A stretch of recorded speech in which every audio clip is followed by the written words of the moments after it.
Fala pessoal, tudo bem? Não mudei de cenário, isso que vocês estão vendo aqui também não é o fundo do Zoom. É que eu viajei e estou num castelo. Sim, num castelo. Vocês me pediram para eu mostrar na prática de como fazer um relatório mensal, então eu mudei meu planejamento de conteúdo para poder gravar esse vídeo para vocês. Então fica comigo até o final e vamos pro vídeo.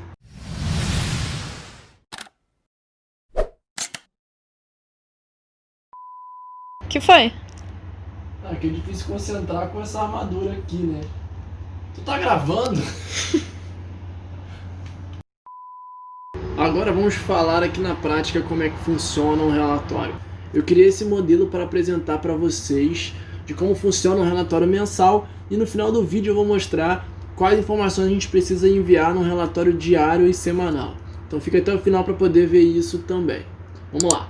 Lembrando que esse relatório aqui é um modelo de apresentação de resultados de um e-commerce. A primeira informação que você precisa mostrar no e-commerce são as origens de tráfego e como que elas se comportaram nesse mês. Então a gente está falando de relatório mensal. Aqui como referência a gente está dando o mês de maio e eu criei o seguinte layout. O nome do produto que você comercializa, se forem mais de um, provavelmente você vai ter que botar de repente a categoria do produto, a logo da empresa lá no cantinho inferior e as informações principais no centro. Do lado esquerdo a gente tem aqui as origens de tráfego aqui aberto em display, direto, orgânico, SMS, e-mail, search e qual é o percentual de representatividade de cada uma delas. Então a gente tem aqui, ó, display no mês de maio representou 9%. E a gente vai fazer sempre uma comparação, como é um relatório mensal, com o mês anterior. Então eu estou vendo aqui, ó, que display cresceu 2%, direto cresceu 10%, orgânico caiu menos 2%. Isso precisa ser apresentado para que seja tomada alguma decisão de melhoria dessas origens de tráfego e, consequentemente, melhoria das vendas.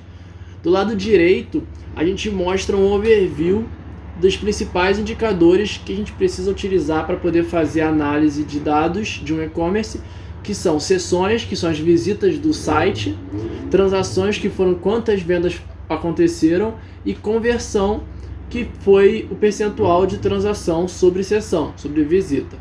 E aqui, mais uma vez, a gente precisa também comparar como que foi esse overview total em relação ao mês anterior. Então a gente está dizendo aqui que em sessões a gente cresceu 15%, em transações 1% e em conversão caiu menos 1 ponto percentual. Aqui no caso eu estou comparando duas taxas de conversões, né, que tem as conversões desse mês de maio e as conversões do mês de abril. Quando eu vou fazer o comparativo entre percentuais de conversão, ou percentuais de forma geral, eu preciso botar sempre pontos percentuais. Então no caso aqui no mês passado de abril a gente tinha 4,3 menos 1 ponto percentual deu 3,3.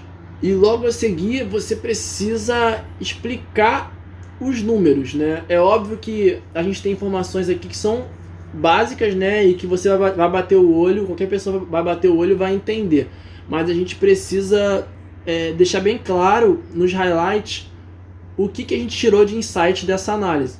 Então aqui tem dois exemplos, ó, aumento nas transações e visitas no e-commerce devido às ações Dia das Mães.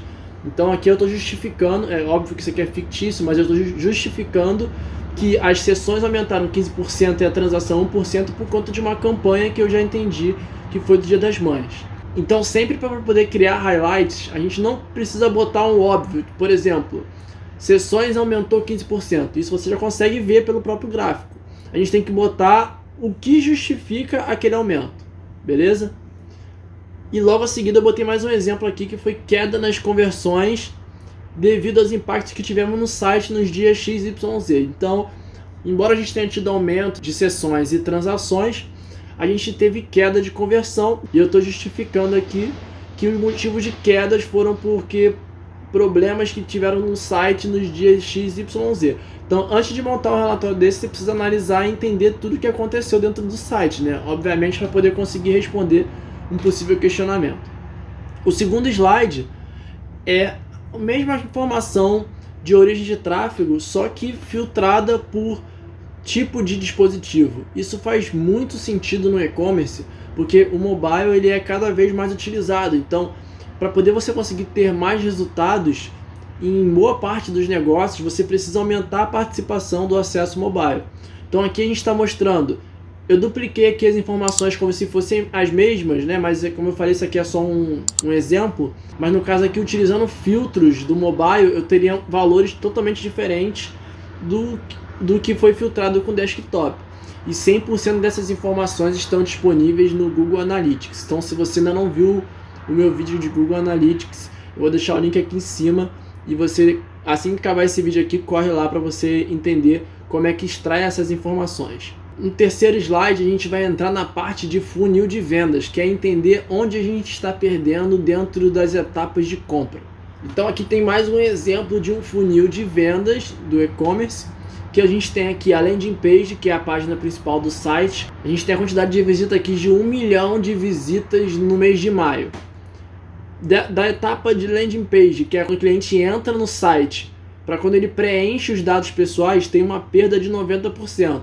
Então de 1 milhão sai para 100 mil. Esses 90% a gente tem que fazer teste AB e fazer possíveis melhorias no fluxo nessa etapa para poder conseguir diminuir essa perda e conseguir um aproveitamento nessa etapa. Só assim que a gente vai ter ganho lá no final do funil.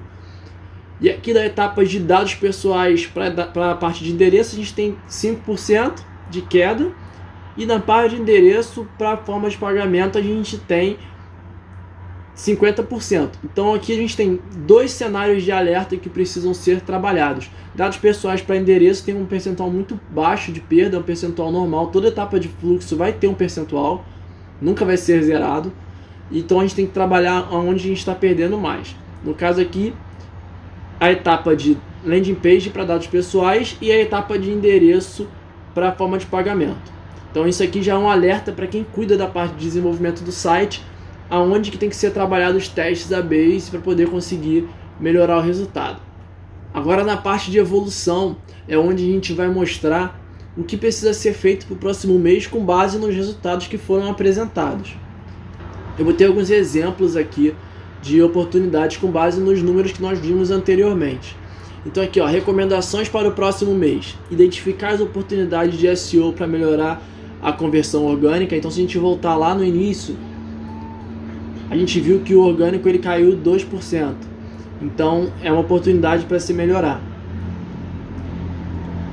A mesma coisa para o SMS. Então mudança de fraseologia para poder retomar um aproveitamento de SMS. Então a forma como eu estou me comunicando via SMS hoje, ela está da melhor forma possível? Por que eu tive 8% de perda do mês passado para esse mês? O que eu preciso fazer para poder conseguir recuperar esse resultado? Então essas são recomendações que a pessoa que faz a parte de análise de dados do e-commerce, ela precisa passar para as áreas responsáveis. E a terceira recomendação é evoluir o site para mobile ganhar mais representatividade nos acessos. A gente viu no slide de resultados de vendas por origem que mobile está 60% da origem de tráfego e desktop 40%. Então temos que fazer outras ações para poder conseguir aumentar essa participação, visto que para o cara acessar via desktop ele precisa estar em casa na maior parte do tempo. E para converter no mobile, o cara precisa só estar com o telefone, então, ou seja, ele vai estar sempre. Mobile first é até um termo muito conhecido para essa prática que você precisa pensar no mobile. O relatório mensal, ele basicamente precisa ter essas informações. É óbvio que você pode ter outras, assim como a parte de SEO, mas isso fica para um outro vídeo e para um outro cargo também, que não é o cargo que eu postei no quadro Profissão BI, que é o quadro de performance. As funções de SEO e as funções de performance são diferentes. Quando eu for falar do cargo de SEO, eu vou fazer um vídeo sobre o relatório de SEO também. Agora, conforme prometido, um exemplo de um relatório diário e semanal que a gente tem utilizado e que é muito efetivo. Esse relatório semanal e diário, ele dificilmente vai ser, o diário principalmente, dificilmente vai ser enviado num PPT bonitinho e tal, porque isso demanda tempo, né? E como é uma coisa que é feita todos os dias, é mais efetivo você conseguir disponibilizar isso em um meio de comunicação de fácil acesso para todos. Então muitas empresas utilizam o WhatsApp, para poder botar no WhatsApp não adianta botar muitas informações, então a gente precisa botar aqui o essencial. A primeira coisa que a gente vai pensar aqui é o período de comparação. No caso, numa atualização diária, fazendo uma análise do dia 8, eu vou comparar ou com o dia anterior ou com o mesmo dia da semana anterior. Por quê? Se eu tiver comportamentos diferentes de venda de um dia de semana para um final de semana, não faz sentido eu comparar com o dia anterior. Por exemplo, se eu vendo muito mais segunda-feira do que domingo, não faz sentido nessa comparação aqui eu sempre mostrar segunda comparado com domingo, porque vai me mostrar sempre uma melhora muito grande. Então eu preciso comparar a segunda com a segunda da semana anterior. Então no exemplo que eu dei aqui, dia 8 de maio, eu estou comparando com o dia 2 de maio. Se fizer sentido comparar com o dia anterior, só vai mudar a data de referência. E as informações que vão para o WhatsApp são essas aqui: análise de resultados, qual é o período que está sendo comparado, a quantidade de sessões e o percentual de perda da data atual com a data anterior, a quantidade de transações e qual o percentual de ganho ou perda em comparação à data anterior, as origens de tráfego de destaque, positivo e negativo, qual foi a melhor origem de tráfego e qual foi a pior, e qual o percentual de perda ou de ganho dessas duas origens. E é interessante também incluir uma justificativa de resultado. Então, justificar o resultado para você conseguir mostrar rapidamente para as pessoas envolvidas o que precisa ser considerado nesse dia. Então, se teve algum problema no site, é importante mencionar aqui nessa descrição. Espero que vocês tenham gostado desse vídeo. Se você ainda não é inscrito no canal, se inscreve, curte aqui para poder entender se faz sentido continuar produzindo vídeo como esse. Vejo vocês em um próximo vídeo.